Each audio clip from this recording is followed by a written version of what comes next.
અમદાવાદના શાહપુરામાં નકલી દારૂ બનાવતી ફેક્ટરીનો પર્દાફાશ થયો। મોંઢવાડી પોળમાં ઘરમાં નકલી દારૂની ફેક્ટરી ધમધમી રહી હતી।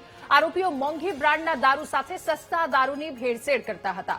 બોટલ પર મોંઘી બ્રાન્ડની દારૂનું લેબલ અને બુચ લગાવી પેકિંગ કરતા પીસીબીએ દરોડા પાડી 4 આરોપીઓની ધરપકડ કરી છે।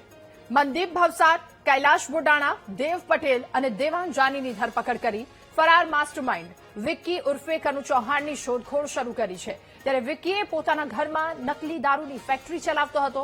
પોલીસે સ્થળ પરથી 227 બોટલ દારૂ સહિત 1,56,000નો મુદ્દામાલ જપ્ત કર્યો છે। જોકે પોલીસને આ સમગ્ર ઘટનાની જાણ થતાં પોલીસ ઘટના સ્થળે મુખ્ય આરોપી હજુ પણ ફરાર છે। ઘટના સ્થળ પરથી પોલીસે 227 બોટલ દારૂ સહિત 1,56,000નો મુદ્દામાલ જપ્ત કર્યો છે। ત્યારે રાજ્યમાં દારૂબંધી છે ખરી? સવાલ એટલા માટે કેમ કે આજે દ્રશ્ય સામે આવ્યા છે। ઘરમાં નકલી દારૂની ફેક્ટરી ધમધમે છે, એના માટે સવાલ ઉઠે છે। નકલી દારૂની ફેક્ટરીનો પર્દાફાશ થયો છે। મોંઢવાડી પોળમાં આ ફેક્ટરી ચાલતી હતી।